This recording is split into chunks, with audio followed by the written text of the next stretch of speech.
Hey, it's Gerald from Lakers Fast Break. Anchor is the easiest way to make your next podcast. It's absolutely free, and their creation tools will allow you to record and edit your show right from your phone or your home computer. Anchor will then distribute your podcast for you so it can be heard on great podcast outlets like Spotify, Apple Podcasts, Radio Public, Google Podcasts, and many more. You can even make money from your podcast with no minimum listenership. It's everything you need to make a podcast all in one place. So download the free Anchor app today or go to anchor.fm to get started on your next podcast.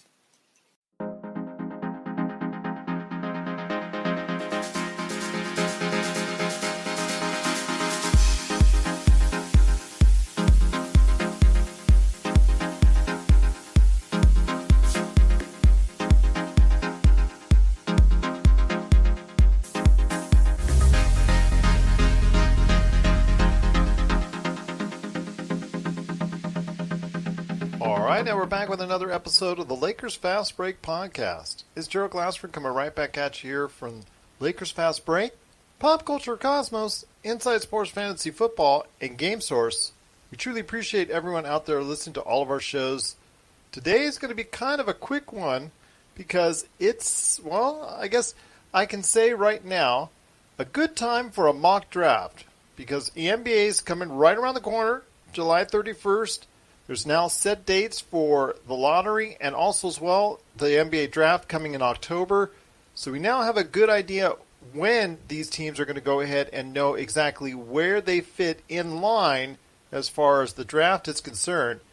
But we can also gauge when we need to go ahead and have those final selections in, when the lottery picks are going to be announced, and so much more. So I'm going to go ahead right now and call this a version 1.0, as a lot of other people out there are changing their versions as they're adapting, who's rising, who's falling. But I wanted to go ahead, after I've spent a lot of time now with Stone Hansen from DraftSite.com, Michael Visenberg from Perspective Insight, and also the Stepien, and also my good friend Rafael Barlowe from NBA Draft Junkies, wanted to go ahead and thank so much each and every one of them because they've been so great as far as being on the show, sharing their advice, sharing their thoughts on the various prospects out there. So I wanted to go ahead and share my own thoughts because I'm doing a lot of research, not only in preparation for my conversations with them, but I've been doing a lot of preparation in regards to going ahead and seeing if I could go ahead and come up with an NBA mock draft myself.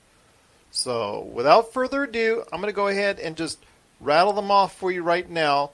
I know in the coming days on our program on the Lakers Fast Break, I'm going to have conversations with Stone Hansen from DraftSite.com, Michael Visenberg from the Stepien, and also as well Rafael Barlowe. We're going to have in-depth conversations on my mock draft compared to their mock drafts, and also as well just check out, see which players are rising, which players are well thought of by me, which players are well thought of by them, maybe vice versa. So we'll be going back and forth over the next couple weeks here and hopefully get a chance to, I will, hopefully anyways, get a chance to speak to each and every one of them about the mock draft.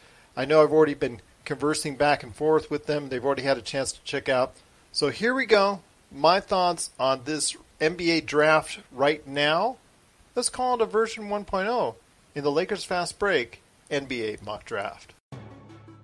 All right, let's get started at number one. Right now, it's the Golden State Warriors because we're basing everything off of the Tankathon standings, the standings that are in place based off of the records right now as of this point. I mean, they haven't gone into the 8th game regular season for the other 22 teams or anything of that nature, haven't gotten a lottery yet, so we're just basing it off the standings that you can find right now as of June, I guess, let's say June 5th right now, right there at Tankathon. So we're going to go ahead at number one. Golden State Warriors, let's go ahead and give them the first pick, James Wiseman. That's right, James Wiseman. Big upside, a lot of potential there. A big man who could do a lot of things. So let's see what he can do for the Golden State Warriors because I have him right now as the number one choice. It's very difficult because I had LaMelo Ball. He was a close call. I've already told this to a couple of the inside guys that I really think that LaMelo Ball is close because he has such a great passing ability, but right now, number 1 for me is James Wiseman. Number 2 for the Cleveland Cavaliers, and that's going to be Anthony Edwards. Anthony Edwards from Georgia, big-time superstar potential, but there's some questions there as well, but I think he's going to be a great fit if Cleveland goes ahead and picks in that slot. So let's go ahead with Anthony Edwards at number 2 for the Cleveland Cavaliers. Number 3, we've got Minnesota and the Minnesota Timberwolves. And with D'Angelo Russell and also as well, you've got Karl Anthony Towns. You've got a nice 1-2 there. So what do you do for an encore? I really think that if you want to go ahead and let, I guess at this point in time, D'Angelo Russell be kind of like an off guard instead of having to worry about the point guard position, then you probably look at LaMelo Ball. LaMelo Ball being at the number 3 spot, although they could really utilize that as well for assets in a trade if, let's say, the Knicks, who are really high on LaMelo Ball, if they really want to go ahead and trade. So LaMelo Ball falls a little bit, you can see some action there. But if they stick to it, LaMelo Ball would be actually a nice addition to the Minnesota Timberwolves. Number 4, Atlanta Hawks, they need defense, they need some power, they need some oomph. I think I'm going to go ahead and say they're going to get Onyeka Okongwu from USC. Really like his motor, really like his hustle, really like what he brings to the table. I think he can go ahead and be similar to what they already have now with Clint Capella. A little bit smaller version of that, and let's go, they have not only 1 but 2 players who could run the floor, get to the rim, pick and roll, do a lot of great things, but mainly they can provide a great deal of much needed defense. That's what I think the key is there. Much needed defense for the Atlanta Hawks. So I see Onyeka Okongwu going to the Atlanta Hawks in number 4. Number 5, Detroit Pistons. They need a lot of things on this team. But I'm going to say at this point, the best player on the board is Killian Hayes, who some people, even some of the guys I talked to, have him even higher than this. We've seen him go as high as number 1 already in some of these mock drafts. So Killian Hayes, kind of like a combo guard. I think he's not just a good point guard. He can be a good shooting guard. Can play either or if he really gets his shot into shape from the outside. I mean, he already shoots well free throw shooting, and if that's the case, a lot of people are pointing to that projection that if they shoot free throws well in college, even if they're not shooting well now in three-point shooting, they can develop that. They believe that they can develop that, or a team can help them develop that. So I'm going to go ahead and say at number 5, he brings a lot of great things as far as playmaking and things of that nature. I think if he can develop that aspect of his outside shooting, I think he'll be a great pick for the Detroit Pistons. Coming up at number 6, and again, we got the Knicks right now, but the Knicks are really trying hard for LaMelo Ball. So it wouldn't surprise me to see them trade some assets in order to move up in the draft to try and get LaMelo Ball. But if they don't, there's still a darn good point guard right now available at this point in time in the mock draft, and that's Tyrese Halliburton from Iowa State. Good passer, very tall, 6'5", good length. I think he can go ahead and be an asset on both the offensive and defensive side of the ball. He's just not as aggressive as I think you would like to see. He likes to go ahead and defer to his teammates, which is not always a bad thing, but when you need him to be a little bit more aggressive, you're going to have to go ahead and try and instill that into him. But I'll tell you what, Tyrese Halliburton would be a very, very good pick for the New York Knicks if they're unable to make that trade and move up for LaMelo Ball. Number 7, we've got Obi Toppin for the Chicago Bulls. The Chicago Bulls are going to take Obi Toppin, in my opinion. I think that Obi Toppin is an outstanding candidate to go ahead and produce for you from day one. Coming out as the player of the year for college, does a lot of things well. Defensively, playing man-to-man defense is going to be hard for him because he doesn't really get his position always right. I know he's very good as far as from a vertical position, blocking shots. He's a great rim runner, great on the fast break.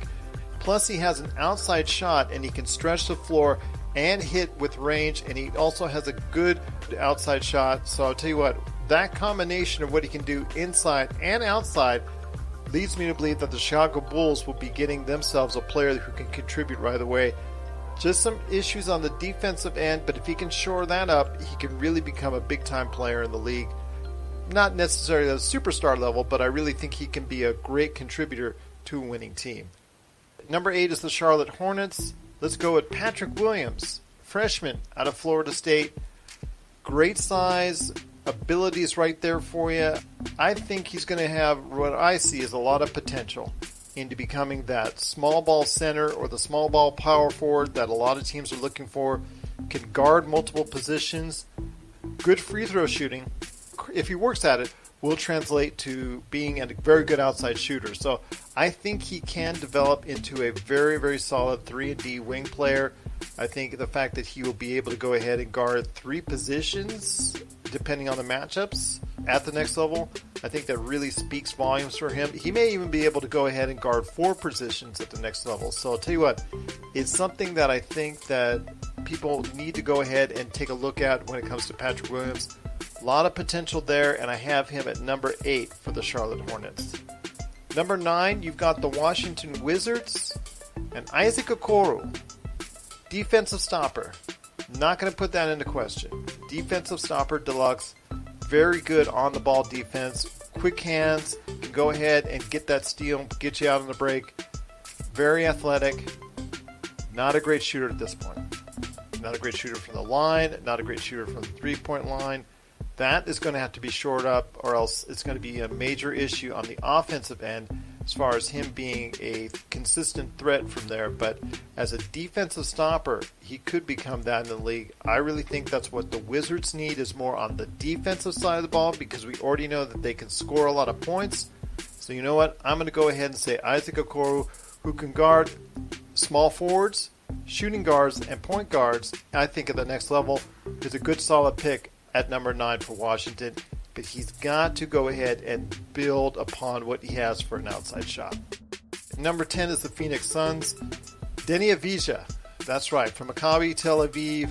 I'm going to go with him. I know right now they have a versatile big man already in Dario Saric, but you know what? If Dario Saric moves in free agency, or they decide to trade him, or whatever happens as far as his future career with the Suns, I think he could be that plug-and-play type of guy that's going to fit that same glue guy mentality for either the Phoenix Suns or for anyone else in the league. He's got to be able to go ahead and develop a shot, because right now he's not good from the outside, and he's not good at the free throw line, but he does so many other things very well as far as a playmaker, as far as a rebounder, has size inside, can do a lot of things, just has to get that shot going, and if he does, could be a very good replacement for Dario Saric for the Phoenix Suns at number 10. Number 11 is the San Antonio Spurs. Aaron Nesmith for me. Best shooter coming out of the draft right now. No question about it. 52% on his threes last season at Vanderbilt. I know he was injured for part of the season, but still, look at that stroke. Watch the tape, go to NBA Draft Junkies, go to some of the other videos that are out there, and you will see the beautiful stroke that he has. I think it's going to translate well. Defense, if he can go ahead and just be passable on defense or average on defense, my gosh, the sky is the limit for this guy as far as being a player who can contribute year in and year out and counted on as far as being a player that is going to hit that outside shot for you and one of the best shooters in the league. He can easily translate into when he's picked. But the thing is, how good is his defense going to be? We're not quite sure yet, and how well that is going to dictate how many minutes he's going to get on the floor, whether it's for San Antonio, who's picking at number 11, or anyone else that selects him in the upcoming NBA draft. Number 12 for Sacramento is Devin Vassell from Florida State. Here's another versatile player from Florida State. Again, just a really, really good player. I really think he's very versatile. He can also guard 3 different positions: shooting guard, point guard, and the small forward. Has enough quickness. I really think he can do well at the next level. Decent shooter already. I think he can go ahead and that will translate as a pretty good shooter at the next level. The only thing is getting him to do more than just be a 3-and-D threat. It's probably going to be a little bit hard to ask because he doesn't have great playmaking skills as of yet, as far as passing off double teams, as far as finding that man, as far as being able to recognize exactly everything out on the floor. Not yet developed that aspect of the game, but right now, as a good possibility for another 3-and-D player from Florida State, like a Patrick Williams, I really think that Devin Vassell would be a good pickup for the Sacramento Kings at number 12. Number 13, you've got New Orleans Pelicans. That's right, the New Orleans Pelicans are at number 13. I'm going ahead with another combo guard here in R.J. Hampton. Good size. Just got to go ahead. Again, I know it sounds like a broken record out there, but the shot, and this is going to be something that a lot of these guys have to develop. But the shot right now is just not there yet, but solid playmaker. He's very careful with the ball, low turnovers, makes the right decision, makes the right play. You really can't argue with that. He's got length. He's going to go ahead and be a benefit for you, I think, on both sides of the ball. But the only thing is, in order for him to become, let's say, a sixth man or a guy coming off the bench into a really good starter league, he has to become a threat from the three-point line. And that's something that he needs to develop. In fact, you're going to hear this again, like I said, almost like a broken record. But if he does that, he really has a long career ahead of him in the league. But right now, I've got the New Orleans Pelicans, who have a lot of talent already.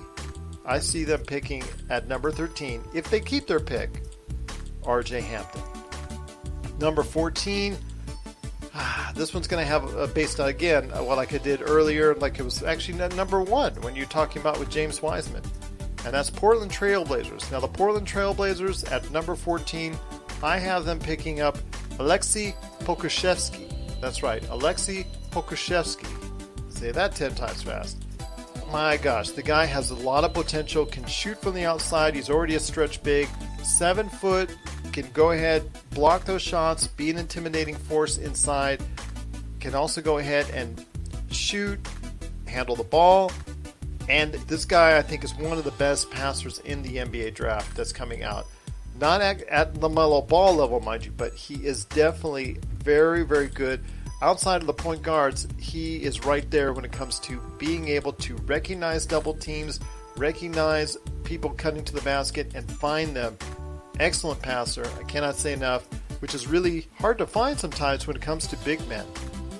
But the problem is, when we're talking about a big man, we're really only talking about a big man in the size of his size at 7 feet. He is, if you look at him, I guess he's listed 200, 205 pounds, but, as I said in my article that I have right now for the mock draft, volume 1.0, at popculturecosmos.com, I mean, he is paper thin, and that's probably doing the paper an injustice. I mean, if you've seen, and I'd love to throw in pop culture, if you've seen Captain America, the First Avenger, where the Senator, when he sees Steve Rogers getting ready to go ahead and get in the machine that's going to turn him into Captain America, that kid needs a sandwich. There's going to be a lot of people saying about Aleksej Pokusevski that, hey, that kid needs a sandwich. He's going to need to bulk up. He's going to need to get in that weight room without hampering too much his agility, athleticism, and speed, but still be able to go ahead and get bulkier. If you can get to like 220, 225 maybe, it's going to help him a lot. Being stronger will help him be able to go ahead and handle the pounding that you can have in the NBA over the course of an 82-game season.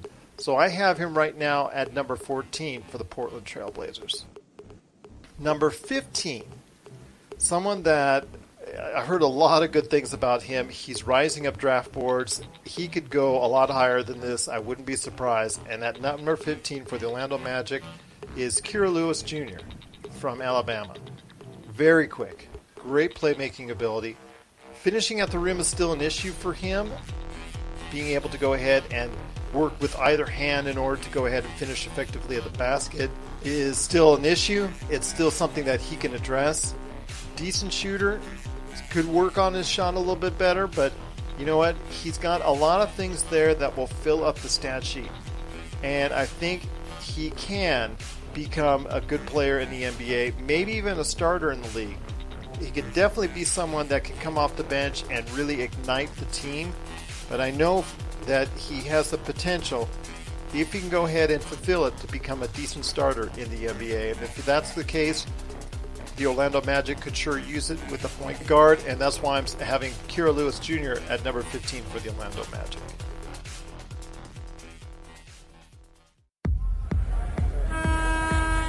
We're signaling the ref for a quick timeout, but we'll be back with more of the Lakers Fast Break podcast.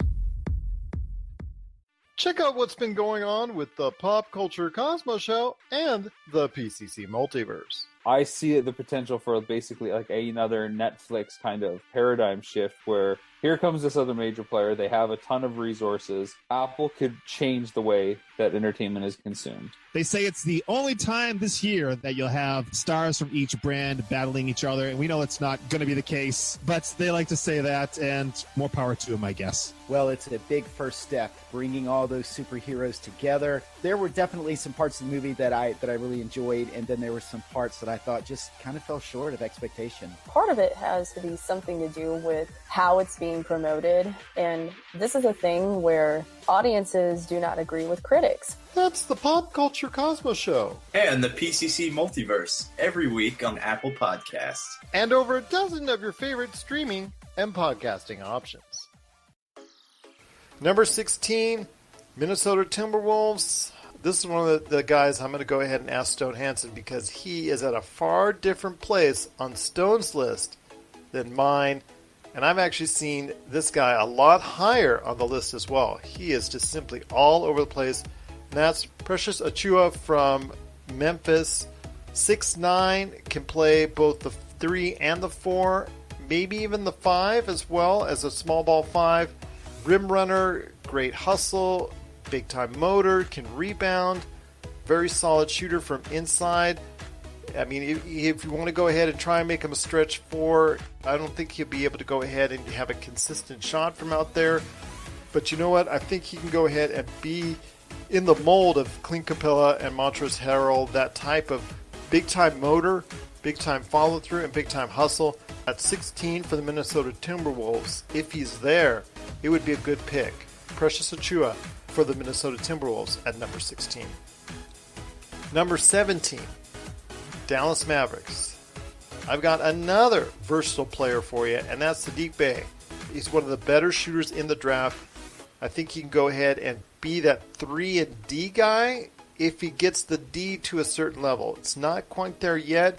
Still makes some poor decisions on defense.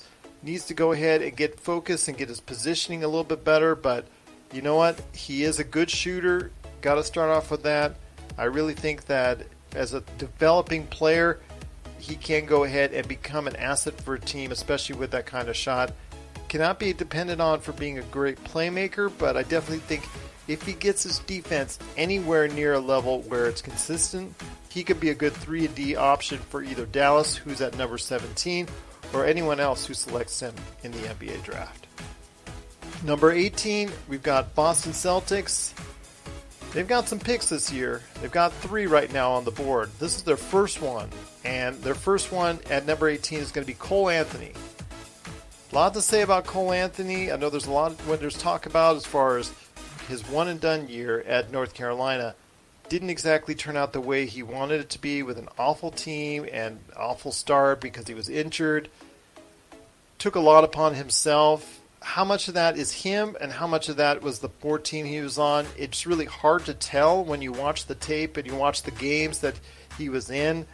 But it's something that I think as someone who can fill up the basket as a good scorer, I really think he can do that. He has underrated playmaking ability because I think he can make the pass when you need him to. Defensive, we'll have to go ahead and see if he can go and be better on the defense and more focused on the defensive end.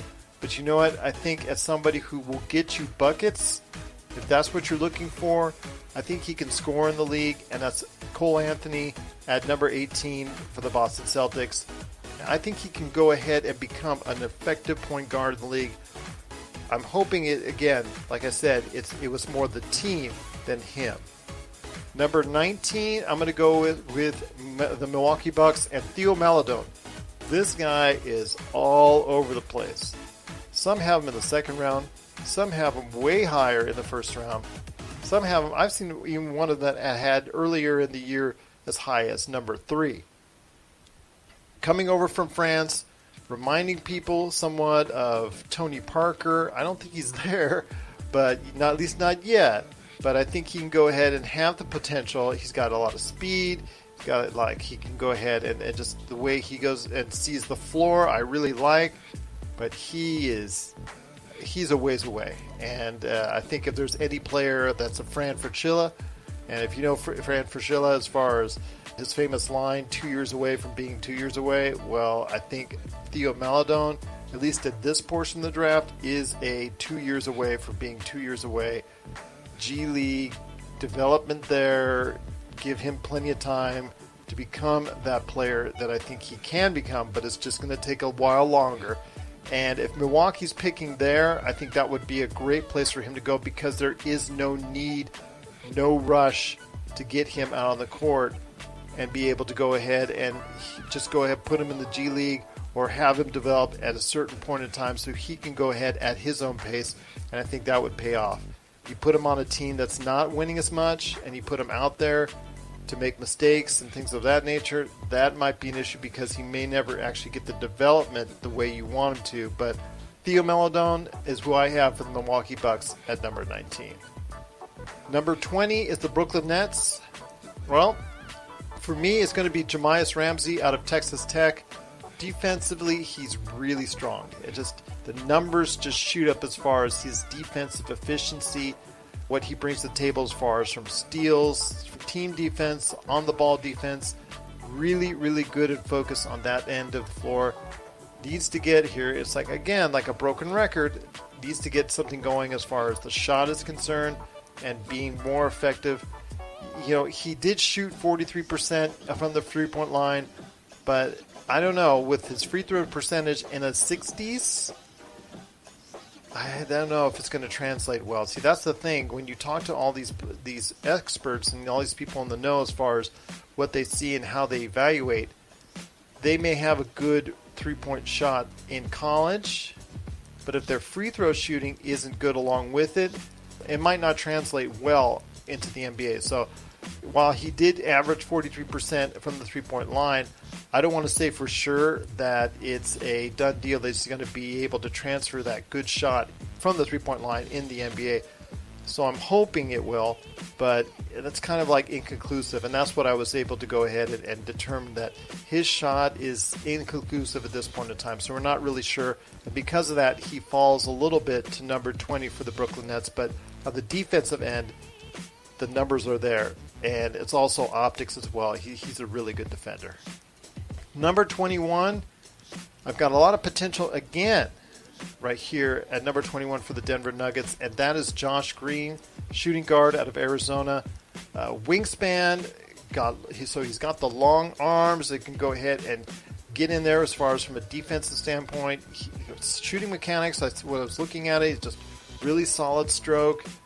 It's something to me that I think that Josh Green has a lot of potential, but he just wasn't able to prove it out on the floor very well at Arizona. Just didn't quite work out very well for him anyways, but he does have a lot of tools that, if worked upon, can translate, and if he wants it, by the way, too, as well. This is something that Rafael and I have talked about. If that player wants it, it could translate well into the NBA. So I think he could have some skills there, but it's going to take some time to develop. And if you have patience on a playoff team like the Denver Nuggets at 21, it would be actually a pretty good late round steal, most likely. But again, you have to give him time to develop. Number 22 is the Philadelphia 76ers, and they need length. They need some size to back up Joel Embiid. They do need some shooting as well. Shooting is going to be a little bit harder to come by at this portion of the draft, at least as far as any size with any shooting. So I'm going to go ahead and say at this point in time, they're just going to go and get someone that can back up Joel Embiid and give them some size. Whatever they decide to do with Al Horford, whether they keep him, whether they try to trade him, what have you. I think Jalen Smith, a power forward out of Maryland, very athletic, can rebound very well, block some shots, very good athleticism inside, very efficient. okay from 3 in college. We're not sure if that's going to be able to translate at the next level. I'm not sure if they're going to utilize him in the same way that they would in Al Horford, especially if they make him a backup center per se. But he does have great athleticism. I think he can go ahead and be, as a backup player coming off the bench, a good rim runner for Ben Simmons and a great option as far as that's concerned once he develops a little bit. But he is someone that I think that you can give him 15 to 20 minutes a game and he can be very effective for you. So I think at number 22, Philadelphia, even though I'll probably be looking for some shooting, it may not find it. And if someone doesn't fall, if a good shooter doesn't fall in the draft to number 22, I see them picking up some size in Jalen Smith. Number 23 is Jaden McDaniels going to the Miami Heat. Jaden, and I spoke about this with Rafael that's coming up here pretty soon, and I'm just going to say that he just didn't fulfill his potential at Washington, but my gosh, the guy has a lot of potential, and I think his early season hype that was going into it with both him and Isaiah Stewart just didn't pan out. Maybe they didn't play off each other very well. Just didn't seem like there was a lot of schemes that benefited them both offensively and defensively. I really think that at this point in time, he of the two will probably have a better career in the league. I think he has more potential as far as from an inside-out format. I think he does have a lot of great athleticism, and that can translate, but he's got to want it. I don't know if he wants it. I hope he does. I think he does. I'm not 100% sure. So if he applies his talents a little bit better than what he did at Washington, I could see him being a big-time steal for the Miami Heat at number 23. Number 24, the Utah Jazz. Right now I have them picking Vernon Carey Jr. out of Duke. Big man. A lot of things that if it was the year 2000, the year 2005, probably would go well because you have still at that point in time dominance of the big man in the league, but he does a lot of things as far as very good inside, rebounding, force inside. He throws his weight around because he's 6'10", 265, so he can throw his weight around as far as giving you some size inside. Pretty good in the low post. Got some issues as far as being able to stick, obviously since he's so big, being able to go ahead and switch off on smaller players, that will be an issue for him, and he could be isolated and hung out to an island all onto itself, pretty easily. So that's going to be a problem for him. But he is a big man that, is coming into play where it's a lot different than what he's used to and how he can prosper. But as a big man backup to Rudy Gobert, or someone that may have to play a lot more minutes than expected if Rudy Gobert and Donovan Mitchell, that doesn't work out very well, I think he can be a foundational piece for them if that's the case and given the opportunity. But that's someone who you're talking about maybe being 15, 20 minutes a game, maybe even a little bit more. But the problem is once you get into the more category, that could be an issue as far as being exploited for defensive shortcomings, as far as quickness, athleticism, and then on the offensive end, can he stretch the floor? Right now, it doesn't look good stretching out the floor beyond a 15-footer. Really nice from 15-foot in. Outside of that, it's tough to tell. So we'll wait and see. But I've got Vernon Carey Jr. offering some size to the Utah Jazz at number 24. Number 25, Oklahoma City Thunder. And this right now is just a straight draft for them pretty much. I mean, you're not going to see much action from them as far as many picks yet, but you will be seeing them in the years to come because of all the trades that they did. So Oklahoma City, in my opinion, is going to get Paul Reed, power forward out of DePaul. Defense, rebounding, rim running. Can do all of those well. I really think he can become a defensive specialist in the league, with some even saying he plays the best defense right now coming out of the draft. So you can't argue with that as far as what he knows he's going to be able to do. And I guess from what Rafael was saying before, that at this point in time in the draft, you're going to get a lot of specialists. And you're right. This is what you're going to see when these teams are picking in the 20s is more than I've thought about more about our conversation, and you are going to see a lot of specialists, and definitely Paul Reed is a specialist. Rebounding, defending, rim running, athleticism, you're going to get that. The problem is you're going to ask him to do anything more, that might be the issue. But if you stay within his realm, as far as being a defensive threat, offensive rebounding, getting the ball out of the break, going ahead, giving that hustle, getting to the rim, I think he'd be a great pickup at number 25 for the Oklahoma City Thunder. 26 is the New York Knicks, and if they don't get their point guard up higher in the draft, I have them right now picking Trey Jones out of Duke. For the all looks like he's going to be a solid backup guard. Decent shooter as far as from the free throw line. Needs to get a little bit better on his three-point shooting, but I think he can make the jump. Just like I said, just not a big-time deficiency area for him. Can do the playmaking that you need, can come off the bench, and I think we'll really have that type of resume that says, you know what, he's going to be a bench contributor in the league for many years to come. I don't see him as a starter in the league. I certainly don't see him as a star in the league, but someone who's going to give you a solid foundation each and every game. But I really don't think that would be a bad choice at all for the New York Knicks at number 26. Number 27 is going to be the Boston Celtics, and right now I've got Isaiah Stewart. Isaiah Stewart at number 27. A lot of potential on this guy that was coming out. A lot of people thought he was going to be possibly even the number one pick in the draft, but it goes back to that situation as Vernon Carey from Duke. He plays a style that is not exactly beneficial in today's smaller guard-centric, wing-centric NBA. Someone that plays with his size, someone that plays within the line of the basket. Yeah, just that the problems are right there, but you know what, as someone who can be an interior force, I think he can do that. He's got size and strength.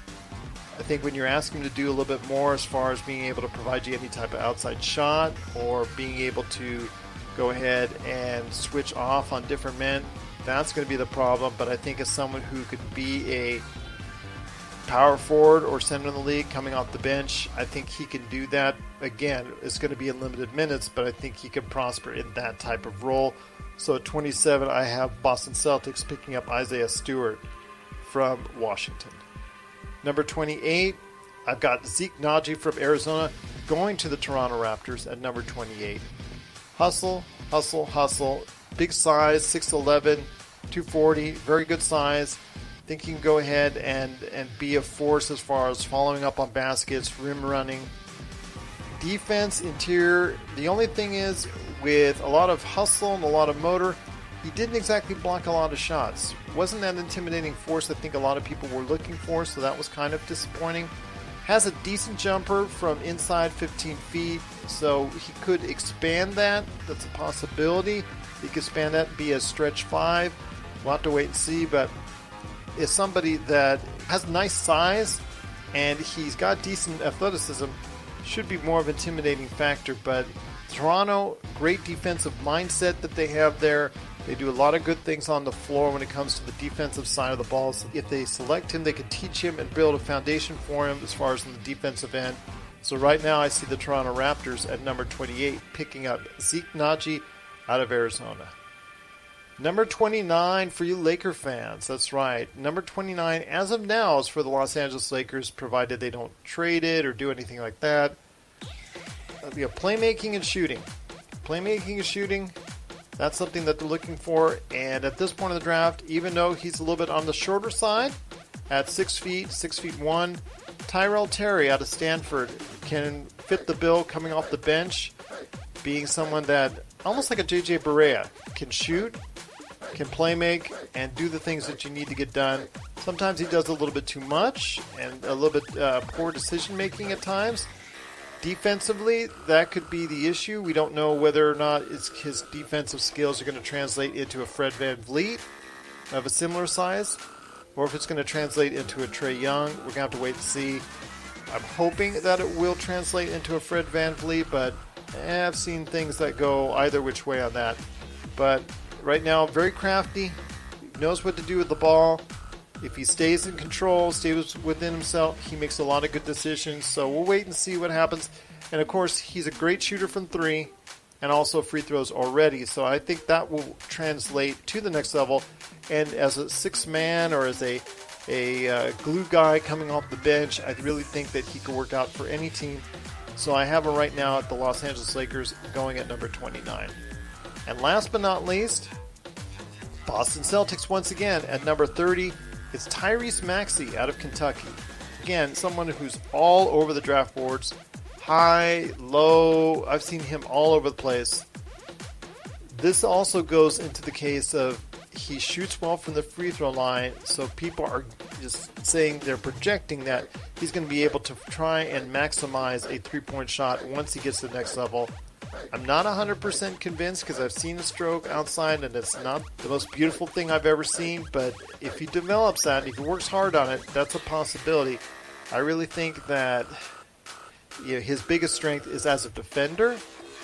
So if that's the case, if you want to go ahead and look at it as a defensive stopper or somebody who can go ahead and give you some good defensive minutes coming off the bench, I don't want to see him, though, as a point guard because I'm not sure he's that great as a playmaker. But as a shooting guard coming off the bench, a little bit smaller at 6'3", but still someone who can be effective on the defensive side of the ball that hopefully will be able to work on his outside shot and be able to develop that. Tyrese Maxey at the end of the draft right now for my mock draft at volume 1.0. That's for the Boston Celtics. Could be a good pickup in Tyrese Maxey. So that's my mock draft for now. Want to go ahead and see a written portion of it? You know what? By all means, go ahead and check it out today at Pop Culture Cosmos. It's right there. Lakers Fast Break, mock draft volume 1.0. For now, everybody listening, I just want to say thank you for listening. Truly appreciate it. If you get a chance, please give us that 5-star review on Apple Podcasts and tell any basketball or Lakers fans out there about us right here at the Lakers Fast Break Podcast.